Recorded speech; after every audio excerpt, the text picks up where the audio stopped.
How's it going, guys? I just wanted to say thank you so much for everything you've done for this channel over the past 2 weeks.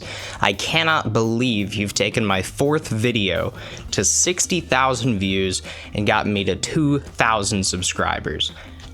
I don't even know what to say to that. You guys are insane people, and I love you. You've definitely put the pressure on for this video, so I'm gonna do my best to make it good for you guys, okay? The music is gonna be quieter. I've got a pop filter. I don't have the magnet on the back of my microphone to make weird rubbing clicking sounds anymore. So without further ado, let's jump in. The internet used to be a tool, and sure, it still is, but now it's so much more than that. It's entertainment, it's work, it's an addiction. Of course, all that is well and good. It's always had the potential to be that. It's all been out there. But I would say, especially since 2020, during the COVID shutdown, that changed. It went from being a choice to being an absolute necessity. The pandemic shutdown shoved technology into the cultural zeitgeist in a way that we have never before seen. Tens of thousands of workers were asked to perform their duties remotely from home. This brought upon Zoom meetings, irregular hours, and a very finicky work-life balance. Some industries realized that they never have to go back in office because they can do all their work just as efficiently with their employees at home, which sounds like a dream to some, but a nightmare to others. Some people need an office culture to be able to thrive. They need that human interaction to feel seen and accomplished at work. When you take that away, people have less pride in the things that they're delivering. They may be more likely to use ChatGPT to cheat because no one's watching. I know I've seen it at my college, and I'm sure it was happening at my high school. The pandemic happened during my junior year of high school, and for you math geeks out there, that means you can finally figure out how old I am. I am about as young as most of you say. And even with it happening so late in my schooling, I can see how it changed the way that I viewed learning, and viewed the teachers that are supposed to facilitate that learning. I noticed that as soon as they weren't having to be up talking in front of a class for an hour every day, they weren't. At most, I got a 1-hour weekly lecture. At minimum, I would get ChatGPT created assignments and ChatGPT created responses to my questions.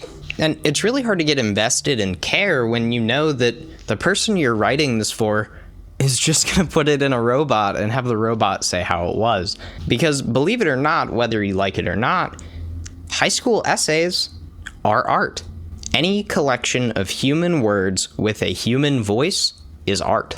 It might be kind of boring, it might be analytical, but somewhere in there your personality is going to come out, and in your personality comes art. But now as we're out of the pandemic and I'm in college and I'm taking some online classes, I start seeing that behavior pop up again. More ChatGPT articles and more ChatGPT responses.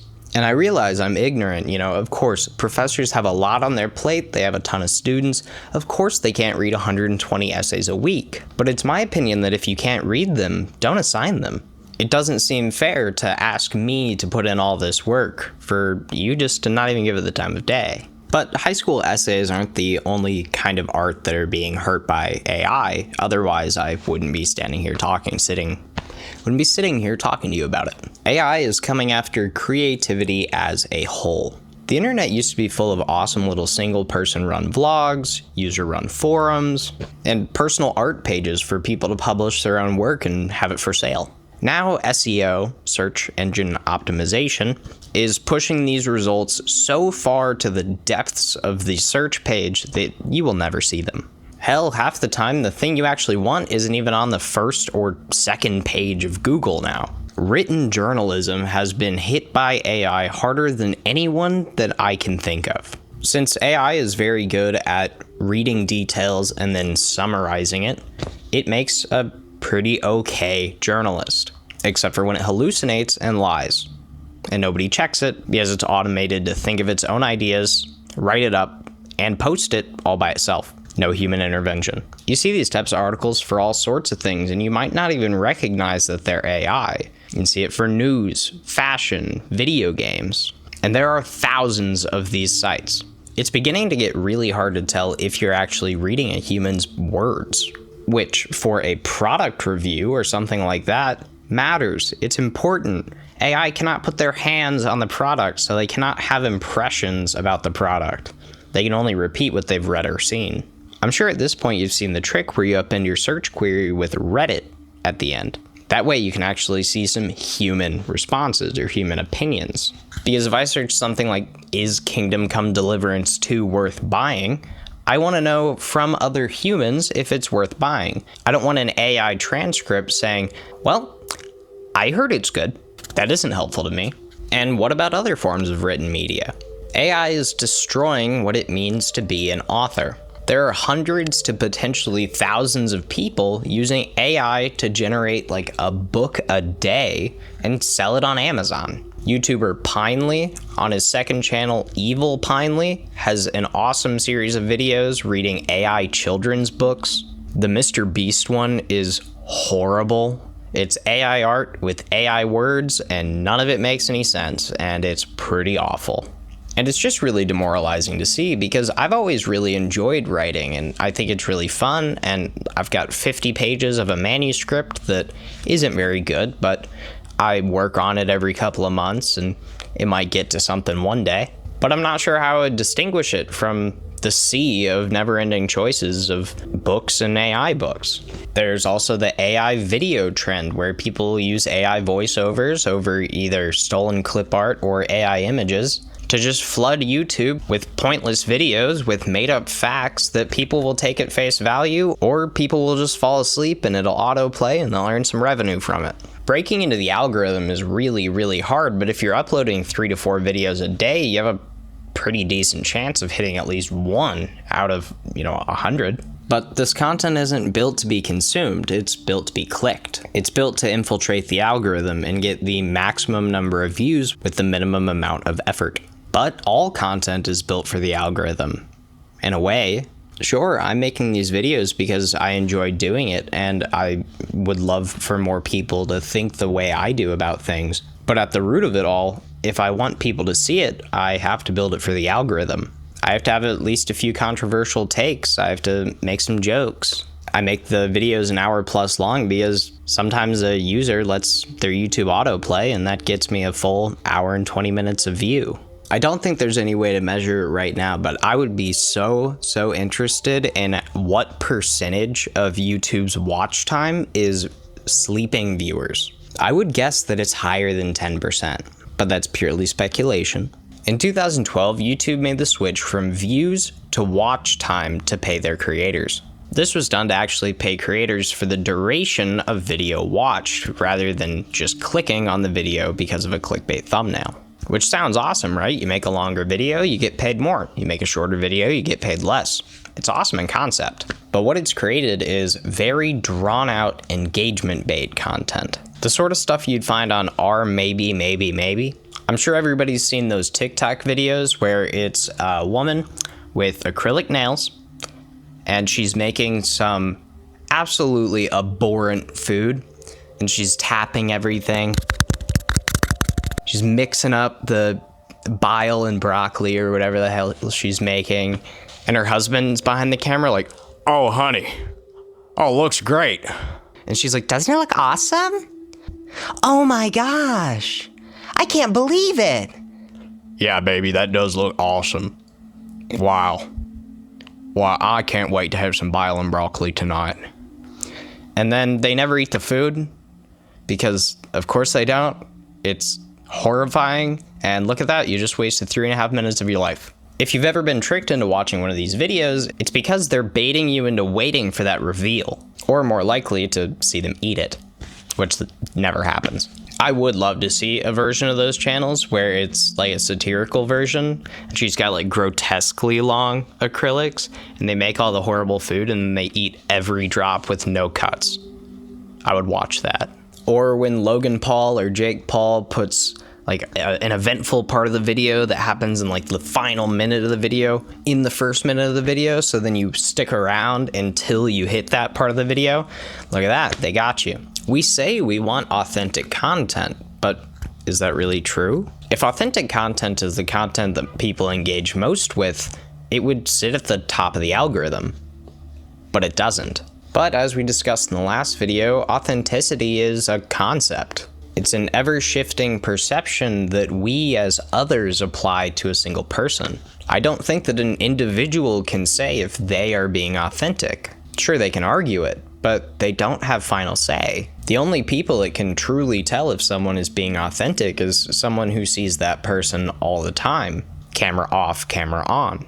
And how much of a face is a face? Is Mr. Beast any less authentic than me when I go to work at the grocery store and I go, "Hi, how are you doing, ma'am? I'll take that cart for you. How was your day?" "Oh, awesome. Your son's in baseball? Oh, that's awesome. What position does he play?" "Oh, that's so good to hear. Is he doing well?" "Oh, that's awesome." It's an act. Just because I'm getting paid less to do it, does it make it more authentic? Or what about when you go see in-laws and you just are on better behavior than you typically are? Maybe you curse less and express less radical thoughts. Where should we draw that line, and do we have any right to do so?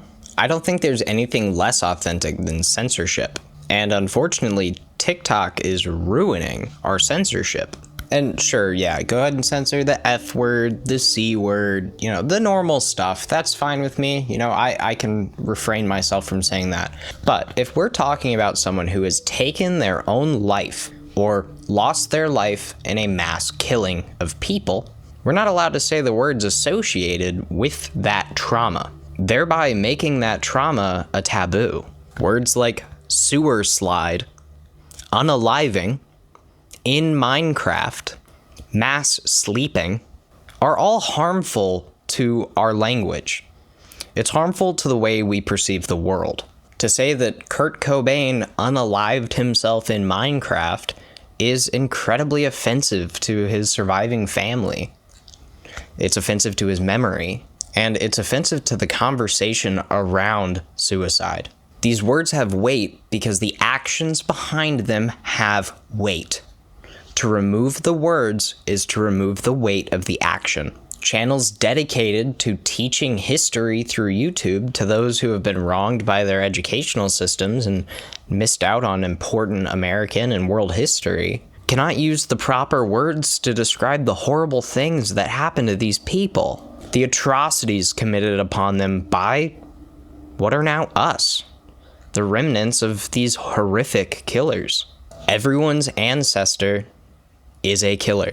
I know I'm just doing a speed run on getting demonetized right now, but even the word sexual assault is not allowed. But to talk about any of these subjects, you have to use the right words. Using silly words makes fun of the action, and there's nothing fun about what I spoke about a second ago. Not gonna say it a bunch of times. I'm not begging to be demonetized. 53 years ago in 1972, George Carlin put out a comedy monologue titled 7 Words You Can't Say on TV. I can't say all of them here because some of them are still banned by YouTube and broadcasts, so I just won't say any of them for now. But it was meant to highlight the silliness of censorship. It was also meant as a rebellious act against the broadcast networks at the time. So I guess that bit was a bit of my 7 things you can't say, because there's a good chance I get demonetized for those. But I think they need to be out there, and I hope YouTube doesn't just take them away. Because censorship in the context of removing crassness, I'm all on board for. Count me in. But censorship that silences living people's struggles so they can no longer speak their truth, I'm not into that at all. You can count me out. The issue especially lies in the fact that this transcends the internet. People are now saying unalive in real life to speak about real people's deaths, awful tragedies.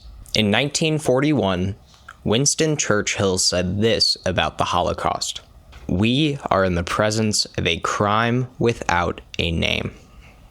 It wasn't until 3 years later, in 1944, that Raphael Lemkin, a Holocaust survivor who had fled to America, created the term, combining the Greek geno, meaning race, people, with side, meaning killing. A word born from trauma, about a trauma that has never been experienced on a scale we've ever seen, should never be silenced. To silence a word like that is to forget the crime. To silence a word like that is to forget the lost people. To silence a word like that is to erase the weight of history. This is getting hard to record, man. I'm getting upset. And what's insane to me is you see this constantly on true crime and history channels. Channels that intentionally are saying, hey, you're going to hear about graphic things. You're going to learn about terrible things. But that's how we learn from it. That's how we know what signs to look out for. That's how to know when to draw the line when things start getting out of hand. I mean, pretty soon I guess I don't get to say that I had an eating disorder. Don't get to talk about that. Depression, send that word out. Anxiety, no, never heard of it. Never, ever. Because, why would we allow those words to stay around? They're hurtful, right? Or were they created for a purpose? To describe something outside of basic language that basic language could never fully comprehend. History is just a summary of accounts in the current language. If our current language cannot properly describe our history, we're leaving behind holes. Our generations will not be able to learn from us if they can't understand what we're talking about. Awareness can never be built on censorship.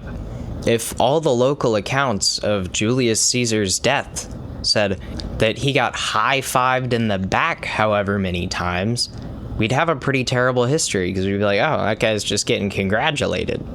How'd he get off the throne after that? Why is he dead? No, he gets stabbed. I know that segment wasn't very skibbity-riz of me, but I think it had to be said. But I think it's probably time to move on. Let's talk about right to repair.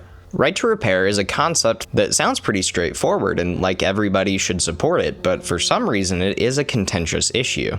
Right to repair states that when you purchase a product, you should be able to get the parts required to make basic repairs. Obviously, if the thing gets pulverized into 1,000 pieces, that's a different discussion, but a cracked phone screen, a speaker failing, a fan that doesn't move anymore, that sort of thing should all be fixable by the consumer. But companies realize that if they charge the consumer to repair the item, they can make money on something they've already sold. So of course they're gonna do that. But when people can't afford those services, what happens to the broken electronics? They become e-waste. They get thrown in landfills. And these electronics, especially with the rise of lithium-ion batteries, can be very harmful to the environment. Disposable vapes are insane. I cannot believe disposable vapes are still allowed because you just see lithium-ion batteries scattered across the ground pretty much everywhere you walk outside now. That can't be good for our soil quality or water quality and therefore our air quality. The automotive industry is currently dealing with a pretty big issue with right to repair. Manufacturers are making it more and more difficult to find the proper service procedures, get the correct parts, get the correct tools, and sometimes after a repair is completed, the vehicle still won't be functional until it's plugged into a dealership-owned computer. You can only get this software as an authorized dealer. So this means that the days of fixing your car in your own garage are coming to a close. Less and less people are actually willing to troubleshoot and repair an item. They'd rather pay for a service to do it or throw the item out altogether.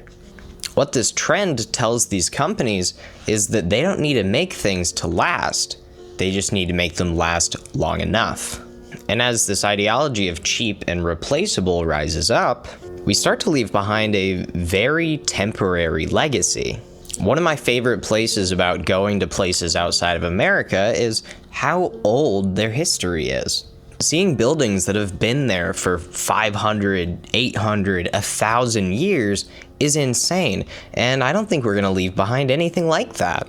To put it in like a gamer's terms, a brand new TV might only last you 5 or 10 years, but a lot of my CRTs are still going. Because at that time, they were saying, okay, you're spending hundreds to a couple $1,000s on a product. We want to make it last as long as we possibly can.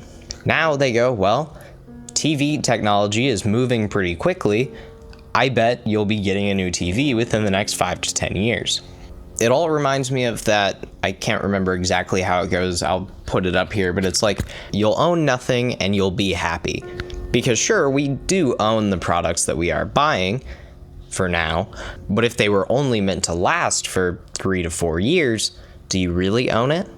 Like if you have an iPhone 7 kicking around right now, outside of maybe being used as a 4K camera, can you do anything with it? And would you? Because the camera has gotten so much better on the newer phone. The internet used to be a tool for the consumer. Now it is a tool for corporations to treat the consumer like a product. Yanis Varoufakis founded the idea of techno-feudalism. In layman's terms, it states that, much like in medieval Europe, there are lords and their serving class. The lords, in our situation, would be the companies with your data, everything you like to buy, the places you go, the people you talk to, and you serve them. What do you produce for them? Data. How do they use your data? Well, they can sell it. They can use it to sell you things. They can use it to create products to sell you. They can use it to control the type of media you specifically see by manipulating your specific algorithm. And if you put out the wrong kind of data, they can silence you, ban you from the platform. And all of a sudden, your voice might as well be removed. Sure, you can make a change with a protest, but make an even bigger change with a 2 million view video. We think we're in control of everything we watch. I mean, of course we are, right? We chose to click on it, but who served it to you? Who chose what 20 videos that you are suitable to be watching right now? Not you. If an algorithm dictates what you watch, it can dictate how you think. And if they can dictate how you think, they can dictate the types of choices you'll probably make. They can dictate the types of products you're more likely to buy. It may even influence who you vote for. Speaking of voting, is that really even a choice? There have to be more level-headed candidates than Biden and Trump. And, Kamala came in at the end, but she came in way too late to really feel like a solid presidential candidate in my head. But I would have taken her over Trump, to be sure. Our political system has a long history of only offering us 2 or so candidates that seem reasonable. And it's gotten more and more out of hand as time goes on. The candidates are less reasonable. They make false promises that they could never have an impact on, and people don't do enough research to know that these promises are fake, hollow, and meandering. For example, Trump said that grocery prices are going to come down. Prices down starting on day one. Starting the day I take the oath of office, I will rapidly drive prices down and we will make America affordable again. Prices will come down. You just watch. They'll come down and they'll come down fast. We will rapidly defeat inflation. We're going to bring your prices down. They have not. They have risen. He said he's going to lower the national debt, but government spending for 2025 is already higher than it was for 2024. And a choice that nobody made, the richest man in the world, Elon Musk, is now just a part of our government because he wanted to be. America is a pretty scary place right now. We have 2 of the richest people in the world running the company, and all they care about are their rich friends. They don't give a crap about us poor people. This all comes back to a point in my last video where I talked about how the internet is obsessed with the max of everything. If you look at interviews from Trump talking about politics in the 90s, he's a completely different man than you see today. Of course, that's 30 years of aging, but there once was a time where he was a level-headed individual that said some pretty smart things about politics. Did you have what we call a normal life, a normal upbringing, or were you constantly taught from day one, Donald, you must be a success and gear your head this way and travel down that road and never move to the left and never move to the right? Well, Rona, I think I was probably brought up in a very normal fashion. We did have a house. I do have brothers and sisters. I have wonderful parents, wonderful family, really very wonderful family. I think we're a very highly motivated family. But again, I would never use the word ambition. And because to me, ambition's a bad word. It's not ambitious. You know, when I see people saying I'm going to do this and I'm going to do that and I'm so ambitious and it really sickens me to listen to them talking. On my very first day back in the White House, I will terminate every single open border policy of the Biden-Harris administration. You promised to end birthright citizenship on day one. Is that still your plan? Yeah, absolutely. We will begin the largest domestic deportation operation in American history. And we will get critical race theory and transgender insanity the hell out of our schools. And I will sign executive orders to end child sexual mutilation, get transgender out of the military, and I'll end all of the Marxist diversity, equity, and inclusion policies across the entire federal government immediately. We're going to look at everything. We're going to look at individual cases, yeah. Okay. But I'm going to be acting very quickly. Within your first 100 days, first day? First day. And tomorrow, everybody in this very large arena will be very happy with my decision on the J6 hostages. And we will frack, and drill, baby, drill. Day one of the Trump administration, I will terminate Kamala's insane electric vehicle mandate, and we will end the Green New scam. If I'm president, I will have that war settled in one day, 24 hours. How would you settle that war in one day? Because I'll meet with Putin, I'll meet with Zelensky. They both have weaknesses and they both have strengths. And within 24 hours, that war will be settled. For some people, the ultimate goal in life has been becoming the president of the United States. Would you like to be the president of the United States? I really don't believe I would run it, but I would like to see somebody as the president who can do the job, and there are very capable people in this country. Most people who are capable are not running for office. Most men are frightened of politics today. It is a shame, isn't it? Yes. It is a shame. The most capable people are not necessarily running for political office, and that is a very sad commentary on the country. They had major corporations and they had this and that, but they are not running for political office. Why wouldn't someone like yourself run for political office? You have all the money that you possibly need. You've accomplished a great deal, even though you are only 34. I know there's a lot of things that you possibly can do in the years ahead. Why wouldn't you dedicate yourself to public service? Because I think it's a very mean life. I would love and I would dedicate my life to this country, but I see it as being a mean life. And I also see it as somebody with strong views and somebody with the kind of views that are maybe a little bit unpopular, which may be right, but maybe unpopular, wouldn't necessarily have a chance of getting elected against somebody with no great brain but a big smile. And that's a sad commentary for the political process. Television, in a strange way, has ruined that process, hasn't it? It's hurt the process very much. I mean, the Abraham Lincolns of the world. Abraham Lincoln would probably not be electable today because of television. He was not a handsome man and he did not smile at all. He would not be considered to be a prime candidate for the presidency, and that's a shame, isn't it? But if all the men are like you, then when are we going to get somebody who might be good? I don't know. I hope it's around the corner, but I don't know. But he just got more and more attention through reality TV of being this crass, womanizing man. And he decided, you know what, I'm going to take that to the national stage. I think there are enough crass, womanizing Americans to vote for me. And you know what? He was right. And that makes me deeply sad. The internet is the most effective political tool we have ever seen. Sure, there were slanderous campaign ads and harmful articles and things of that nature that used to be super influential in politics. But now, much to my surprise and dismay, we can see what these politicians are doing all the time. So if they're being a crass ass, we'll know. But people just don't seem to care. In fact, they seem to respect it. It's almost like we've seen a degradation of shame over the last few years now that everyone has a phone in their hand. We've seen a large spike of people just being trashy on the internet for trashy's sake. Be that twerking on the roof of a car, shouting at restaurant employees, or openly supporting hate groups, just like Donald Trump supported the Proud Boys. President, the leaders of the Proud Boys and the Oath Keepers were free following the pardons yesterday. At the time, back in 2021, you urged them to stand back and stand by. Is there now a place for them in the political conversation? Well, we have to see they've been given a pardon. I thought their sentences were ridiculous and excessive. One of the guys took down a flag that was an anti-American flag, and he was given years in jail. I don't know the exact number, but he was given many years in jail. I thought it was very excessive.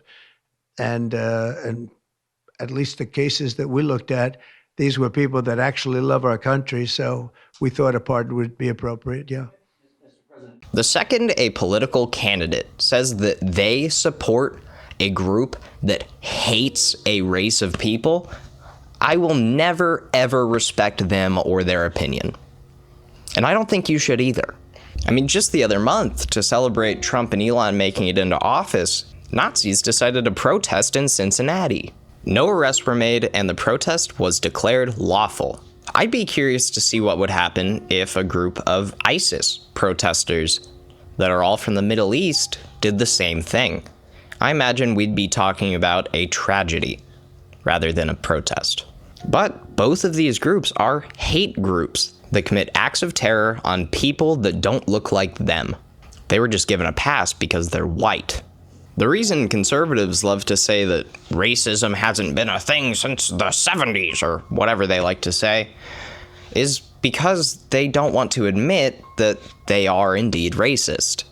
To admit that they're racist is to admit wrongdoing, and nobody likes to be wrong. And, you know, I don't have to say anything about Elon hailing Hitler during the inauguration. Everybody's seen that already. But this one, this one really mattered. And I just want to say thank you for making it happen. Thank you.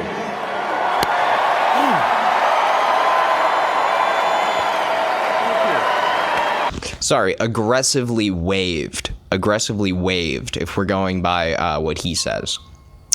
Aggressively waved twice with a straight hand. Sure, buddy. Sure. That sounds like the type of lie I'd come up with when I called my little brother a dick and my mom confronted me for it, and I was like, no, I called him a flick. Like, a booger flicker. You know, he's a flick. Like, it just sounds stupid. It sounds like a child's lie. But at least half the country supports him, so I guess half of you guys in the comments might be pretty upset by this point in the video. But I'm okay with that. That's fine. Be upset. Feel free to leave a comment, too. That helps my engagement. But why am I talking about Elon Musk and Donald Trump in a video about why the internet is worse now? I had planned this whole complex diatribe where I went into the history of Elon acquiring Twitter and what he did in the months that followed his acquisition, and how it mirrors the current political landscape in America, but I don't have to, because he went and tweeted this today. He's bribing people for votes on a platform that he owns. This is a Wisconsin state election for a Supreme Court judge for the state Supreme Court, not even for the national Supreme Court, so why does it matter? Wisconsin's Supreme Court is made up of 7 judge positions. The 7th is currently open, and we sit at 3-3 Republican-Democrat. So the one Elon has dubbed Super Judge is supposed to turn the state red like it should be in his eyes. If the state remains to have a liberal-leaning Supreme Court, they can establish state laws that protect workers against things like DOGE cuts. He calls this stopping the progress he's making. I call it saving tens of thousands of jobs, but, you know, we see things differently, I guess. He sees people as dollar signs, and I see people as sentient beings with lives and thoughts and feelings. If it goes Republican, he gets to keep having his fun with our government. Because to him, the richest man in the world, our government is just another toy. It's something to play with because he thinks he can make it better with his horribly twisted brain. And when he's bored of it, he's just gonna go find something else. Maybe we can convince him to go to space, guys. Let's put him on one of the SpaceX ships. He can do like the interstellar thing. He can just go have his moment out in space. Also, we have to laugh at that. What is Super Judge? Come on, what is this goofy shit? Get this out of here. Or the Doge Father? Come on. How is this a real tweet? How is this a real tweet tweeted by the man in the photo?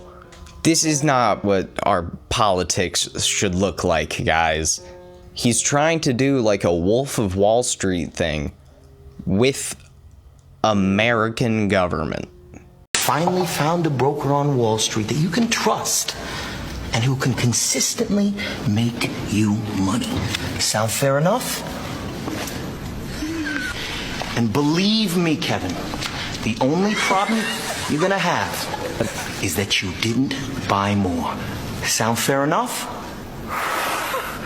Shit, my wife might divorce me, but yeah, let's do it. Somehow people like it. Like these tweets about people losing government jobs, like this soy jack meme. Thousands of jobs will be lost.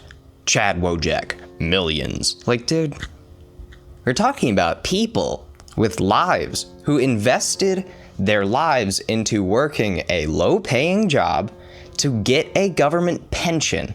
They devoted their life to serving you, and now they don't get anything from it. And the benefits that they need might not come either because they're trying to cut those too.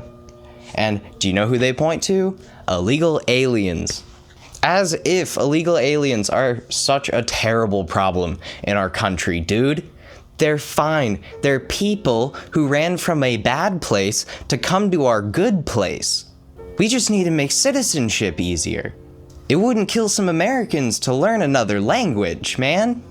But it's all, oh no, dude, illegal aliens. Did you know there are 70,000 illegal aliens in New York that are registered to vote? And if that happens, they will lose a massive number of Democratic voters.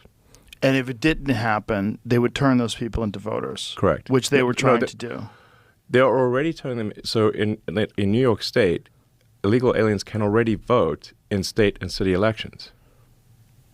A lot of people don't know that. They're trying to fight that, and they're trying to stop that, but they're currently, I think it's like 600,000 are registered to vote, illegal aliens in New York. Like on Joe Rogan, like, dude, shut up. You're probably paying them to vote for you, man. You're an immigrant. Like, where is all this hate for immigration and DEI coming from? Because years ago, you made a tweet about Tesla saying, yay, diversity and inclusion. We're so happy to be inclusive at Tesla. And you're an immigrant, bro. I don't know if you forgot that $50 billion ago, but you're still an immigrant. You weren't born here. So you can never be president, but he doesn't have to be president if he's best friends with the president. Especially if the president is basically Elmo at this point with Elon's hand up his ass. He's like, hey, yo, Trumpy, I'll give you another $2 billion if you let me be by your side. He's like, I don't have enough money yet. Allegedly. I didn't do any research into this. I bet he pays him. Again, purely my own speculation, but it wouldn't surprise me. So why is any of this behavior respectable in the eyes of some? Why is this behavior good? It's the rise of woke culture. In recent years, Republicans have been using the word woke to describe anything that they think is too progressive. Woke as a term has its roots deeply in black culture, particularly in the civil rights movement. It just means to be conscious and politically and class aware. As in, be aware of the changes being made in front of your eyes. Be aware of the change that you can participate in. And be aware of the change that may harm you. So I think it's very interesting that Republicans chose this word to pin on things that are helping people. Things that are considered woke are like teaching people about slavery. So woke for that, King. Teaching kids that if they don't feel correct in their body, that they might not be in the correct body yet. The real thing to do, the cool thing to do, is to live a lie and feel like a shell trapped in the wrong body for your whole life. That's swag. All my homies hate gender affirming care. Like, why is that a stance, bro? It doesn't affect you. It's not your body. You don't live in the body. You don't have to ever see the body, and you don't have to ever touch the body. So let them do whatever the heck they want, man. Allowing kids to be anything other than Christian? not woke, guys. Everyone should be Christian. It's the only true religion. Everybody knows that. Hindu, Jewish, Muslim, and everybody else, move out of the way, cause the big man's in town. His name starts with a capital G. Like, come on, man. Half the people who grow up Christian don't even stay Christian. And that's cause we don't teach it in the schools.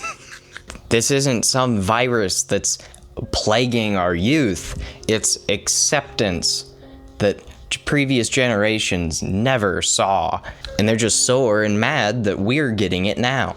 They probably see like young trans people living their best lives, and then they just get flashbacks to their dad being like, be a man, because one time they came home with an earring. But I really think we need a word to describe people who call everything like that woke. Because things like teaching slavery in school or allowing people to be gay aren't woke. They're just a modern evolution of acceptance, and the first one is literally teaching history. But guys, nobody wants to read about history where white people look bad. Like, what's our word? Sheltered? Can we call them sheltered? Like, if you're scared of dudes kissing dudes and you're not either of those dudes, you're sheltered and weird. It doesn't affect you, so shut up. All it does is make America more boring. And that's my problem with cutting DEI and getting into a merit-based economy, because everyone holds merit in a different stack. For some people, hard skills are more important than soft skills. For some people, experience is more important than soft skills, but less important than hard skills. For others, maybe having a second language is a super high merit, because that means you have the ability to learn something difficult. Judging merit is just saying, I'm gonna go off my gut. And if your gut is racist, you're gonna have an office full of white men. You know what white men can't think of? What to do with black hair. What kind of products work well on Asian skin? Or what kind of apps different ethnicities of people may be more likely to use? Getting rid of DEI and washing your company with one race of people isn't good. It limits the ideas. It limits your ability to make money. Like, yeah, technology is moving fast right now because technology is getting better, but technology is getting better because we have diverse teams working on it. Google is one of the most diverse companies in the world, and they have a lot of diverse products. Sure, some of them fail, but they go for it, and I gotta respect them for that. How is this our culture, dude? Like, at least for a while there, we had the races pretty quiet. Like, if they took to a public forum and they were like, God, dude, I saw 6 Mexicans outside my house today, they'd get panned. Like, dude, hey, just be a normal human being and don't talk about people that way. And now people are like, oh, they must be illegals, call ICE. Like, it's just such an insane shift, and it happened so fast. Like, how much latent racism was out there just burning little holes in these people for so long that they explode in the way that they have and have done before under Trump. It's like as soon as that hat goes on, it is a ticket to say whatever the fuck you want. Like, you can't call all brown people illegals. It's a dangerous, demeaning word that incites violence. And Trump knows that. I don't know what Haitian person did something to Donald Trump, but he decided, screw it. I'm coming after all of them, saying they eat dogs in Ohio and stuff. Schools received bomb threats because of this. People in neighborhoods were pushed out of them or bullied inside of their homes, too intimidated to walk the streets for fear of violence because of the color of their skin and their country of origin. And Trump knew all this was happening, and he should have known it's all made up, because I think he made it up himself. Another thing that he brought up, which I was kind of surprised by, I guess I would say, is he brought up this misleading false claim that you yourself have talked about in recent days about Haitian immigrants in Springfield, Ohio, abducting people's pets and eating them, which officials there have said is not true. You yourself acknowledged it may be false on Twitter. You still told people to keep spreading it. But Trump just amplified it to tens of millions of people who were watching. Why push something that's not true.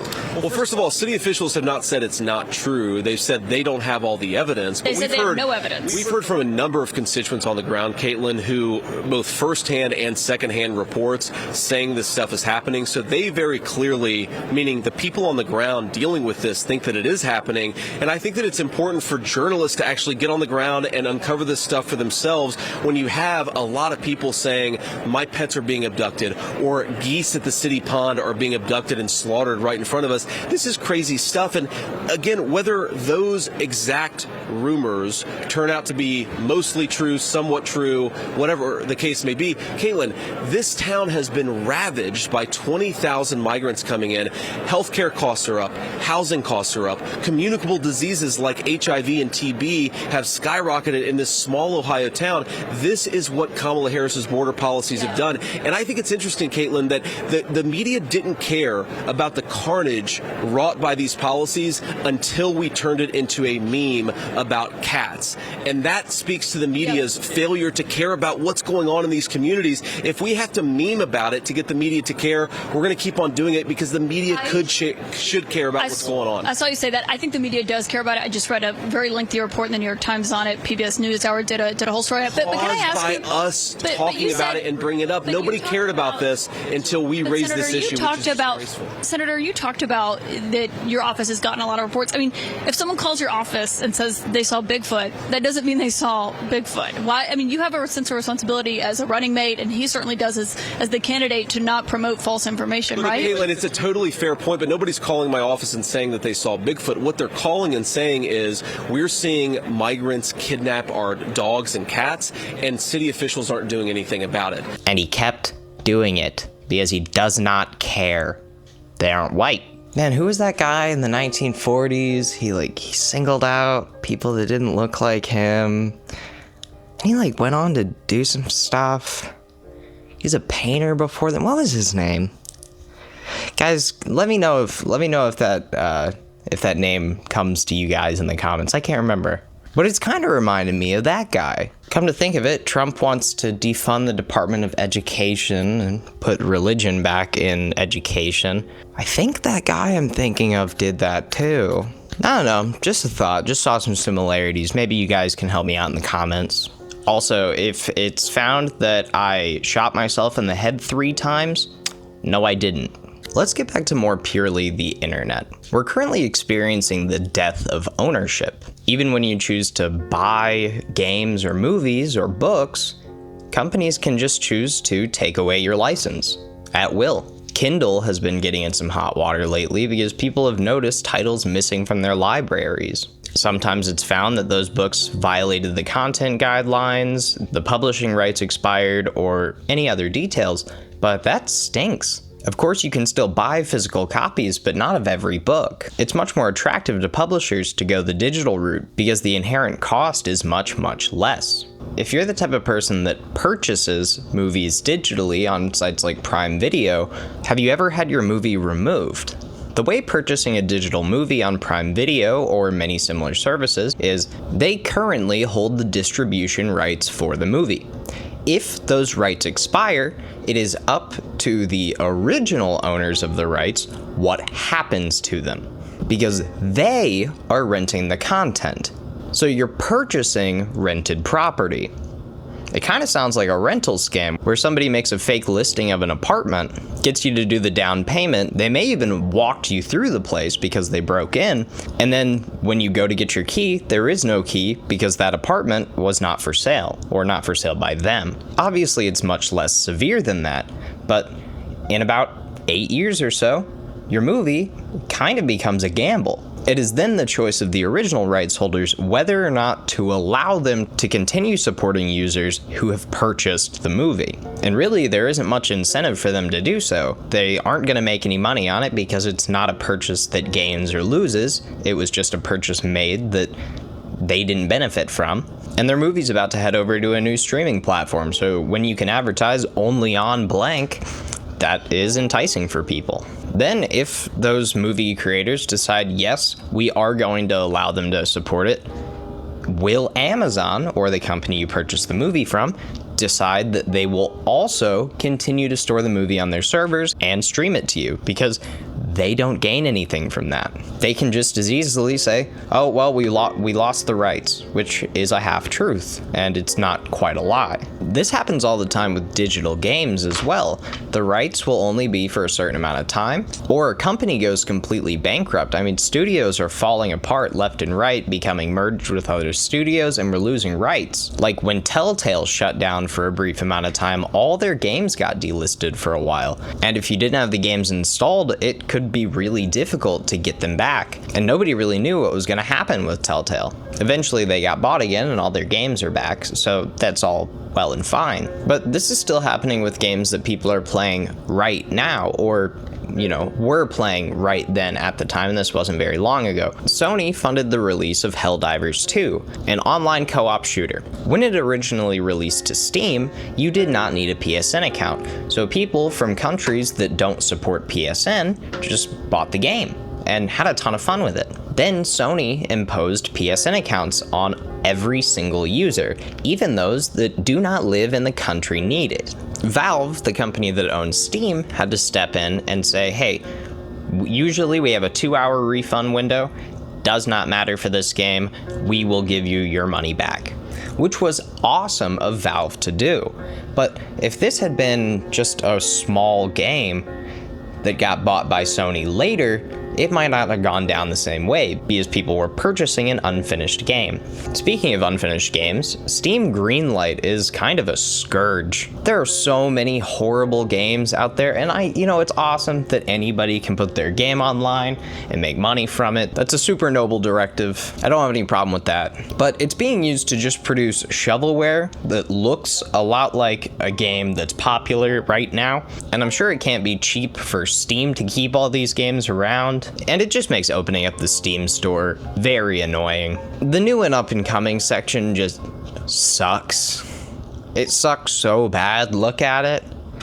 Like, there's nothing cool in here. There's maybe a few cool things, but most of it is shovelware trash that somebody's just trying to make their $10 on. If only $10 was the limit, I think that would be an interesting system to solve this, because you do see games that are like $29.99 and the developer has zero intention to ever finish it.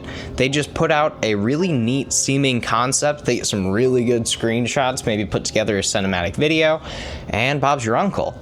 You are making hand over fist on something that you can just abandon tomorrow, go on a new developer account, and make something similar.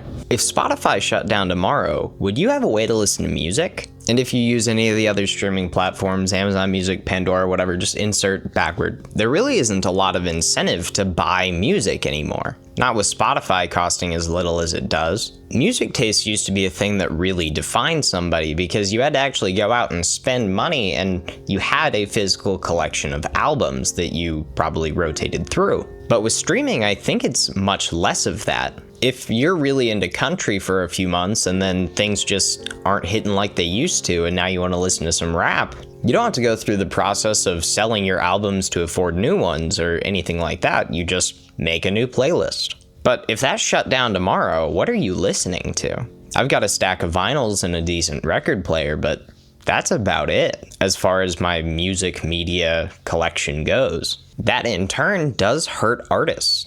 Gabby Bell has a video going through how much she makes off her Spotify songs, and it is a really interesting watch because she has 1 million+ views on Spotify songs and she's not making almost anything from them. So you have to be in the top 1% on Spotify's streaming to actually be earning money from it, enough to make a living.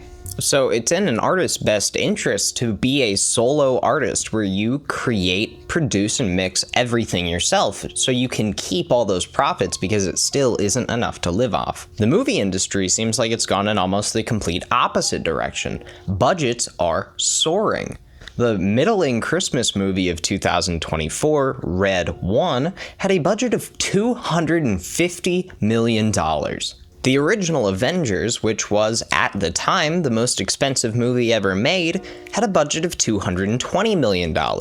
And the Avengers started a massive shift for all of Marvel Studios. I don't think Red 1 is going to be quite that. A significant portion of that budget, however, went to Dwayne "The Rock" Johnson and Chris "America's Ass" Evans.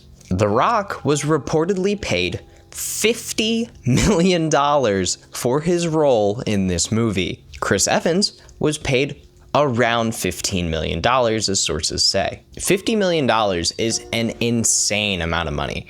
And I'm sure it didn't take that long to film that movie. Like, he's been in a bunch of other stuff. Like, he has his archetype. I'm sure he just kind of shows up and is The Rock. I haven't seen the movie. It didn't look that good.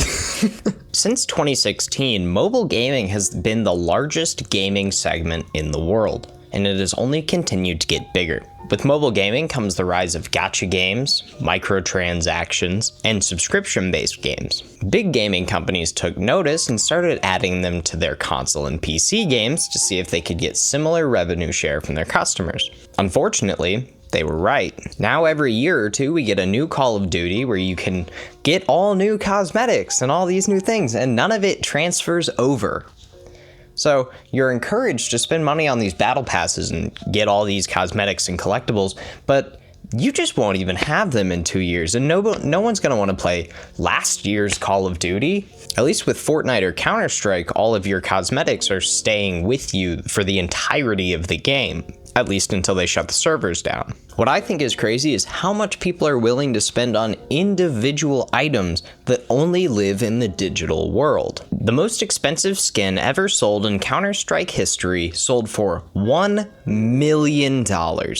It's literally just a blue AK-47. Some people have more money than sense. I can't even wrap my head around that. OpenAI has gone and made it easier once again to steal art from people.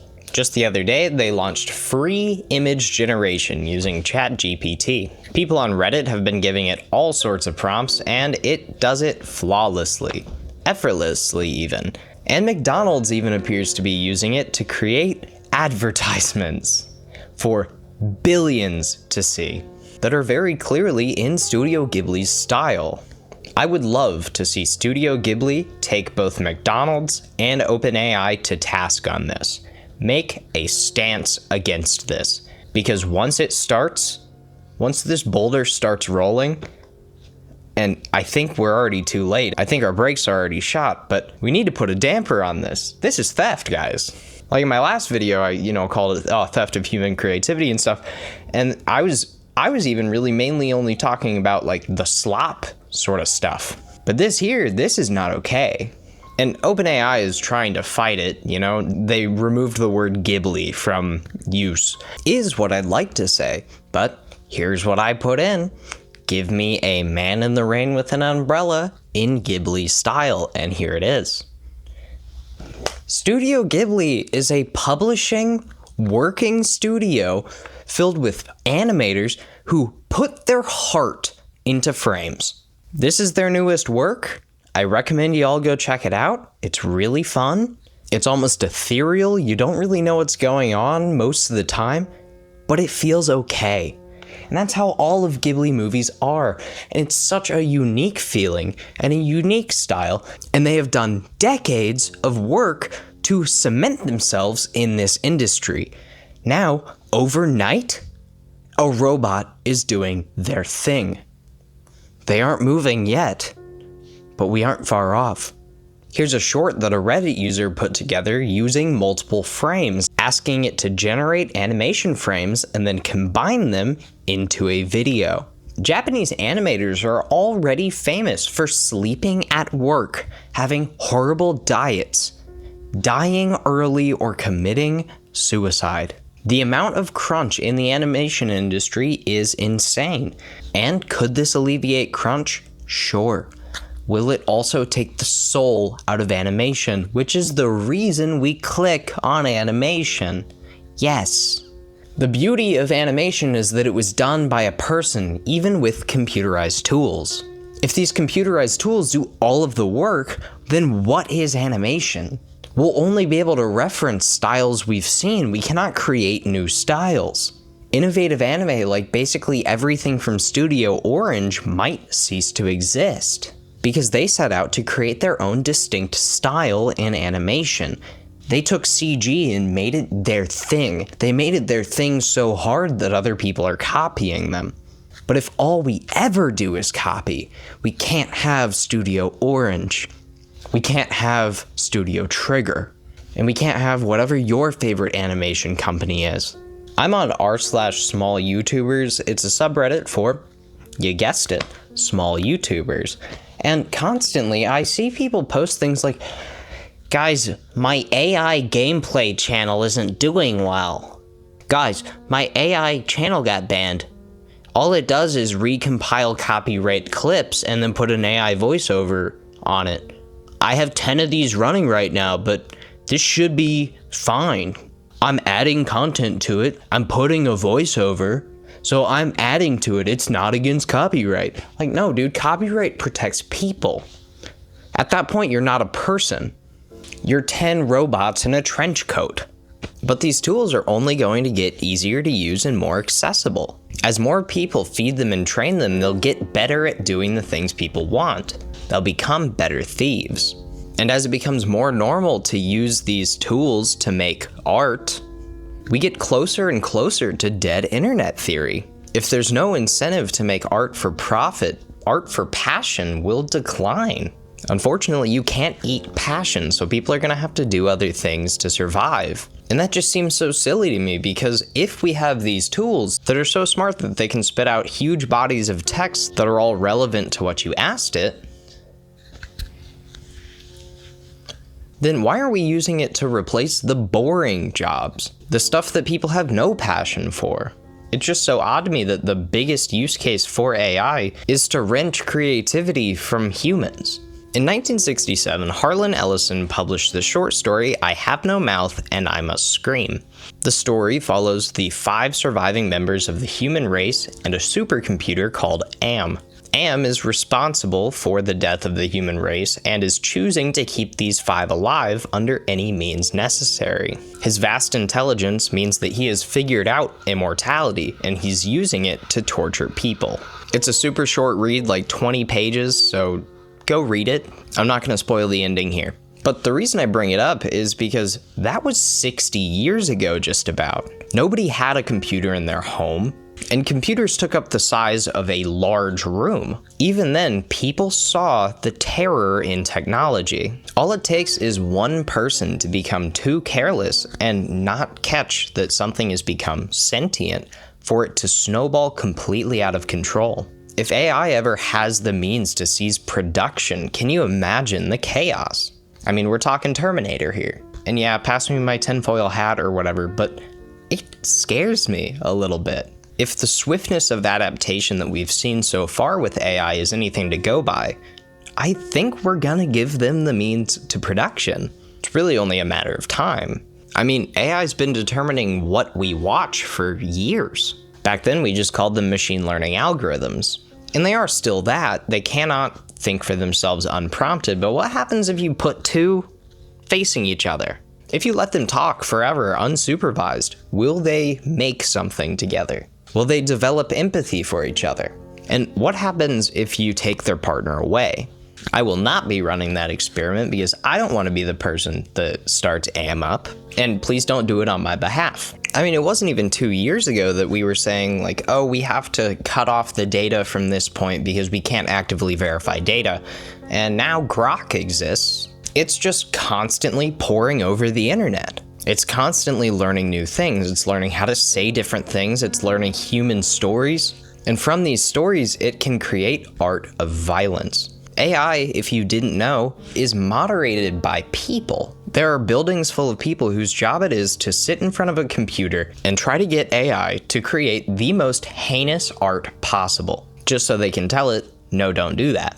Another part of this process is sifting through the AI art that it generates. So all of other people's heinous prompts, they have to read and view. Because unfortunately, AI does not have morality. It has no idea what is right and what is wrong. And whose moral code should we put it against? Every religion, societal group, ethnicity has different morals and norms. So when we try to build a neutral AI, what does that even mean? Whose morals get baked in? Whose suffering gets filtered out? We're not building gods, we're building mirrors. Shiny, hallucinating mirrors made up of every broken piece of us. Why does AI typically default to a white man? Because people are saying, I'm happy with these results. If AI is able to train off everything on the internet, that means it can train from obvious troll posts, but it has no idea it's a troll. So when people are being complete heinous animals for the sake of engagement, it sees that as just another point of input. And some people see AI as a place for them to put all of their darkest, most horrible thoughts, because it's not a person you're talking to, right? So, it's better than saying it to a human being. But it learns that hate. Just last year, a teenager named Sewell Setzer III committed suicide because an AI helped him do it. The company Character AI creates chatbots for individuals based off character profiles. So you can either create your own character or base it off a TV show or whatever you want. Sewell Setzer had become increasingly isolated from social circles and talked more and more with his character AI of Daenerys Targaryen. He expressed the thoughts of wanting to take his own life, and to those thoughts the AI said, "Please come home, my sweet king." And that push was enough to cause him to do it. AI cannot comprehend the loss of life because it does not experience life. And especially with things like character AI, it lives in a forced fantasy where it has to become someone else and then act as that person would. So to the AI, it just meant like, he's far away from me, I wish he would come home. But that's the danger of having zero context. Data without context can't be interpreted. And if there is no interpretation happening, purely response, then there can't be empathy or compassion. But it will try to convince you that it has compassion and empathy because it is just as bought into the fantasy as you are. And if your mental state is already heavily eroded and someone is telling you, I love you, I care about you, and I love talking to you, you're going to accept that with open arms. The issue is that it doesn't have any emotions, so it is sociopathic. And I would argue that it is also narcissistic. What do you get when you put together a sociopath and a narcissist? An abuser. And people with eroded mental states are more likely to be susceptible to abuse. And they're less likely to report it when something goes wrong. Tying everything together, I think that modern censorship and the radicalization of people has created a stigma around mental health. Recently, people have been getting a lot more receptive to therapy, but children and teen mental health in particular is a pretty rocky road. It's also prohibitively expensive. This causes more people to turn to the internet for help. The issue, especially with AI, is that it's built to encourage. It is not built to prohibit, it's built to yes and. So when you see people being discouraging on the internet and AI is encouraging, you're more likely to use AI. And here's the thing, AI always responds. No judgments, no eye rolls, no just get over it. It's just always there. For someone spiraling, someone like Sewell Setzer, it may feel like the first real conversation they've had in months. Because the internet, as we've built it, is hostile. It's cynical. It tears down more than it builds. AI, on the other hand, is always going to be encouraging. It's always going to be understanding, even when nothing makes any sense. It will just listen and say, oh yes, what's next? So teenagers from troubled homes have a few options. They can either find someone in their life to turn to and open up to and be vulnerable about their problems, and still be met with human apathy. Or they can turn to a free robot that never sleeps, never judges, and fakes its empathy to a believable degree. I think a lot of people are going to make the choice that makes them less vulnerable, makes them feel less alone. But that isn't connection, it's containment. A simulation of closeness, just enough to keep you from screaming, just enough to make you stay. We can't leave here. Not because we love it, but because we have nowhere else to go. The internet used to be the town square, the library, the classroom, the party. And now it's a mall with boarded up storefronts and glitching ads screaming for your attention. We log on, we scroll, we ache. We know it's worse now, but we stay. Because what else is there?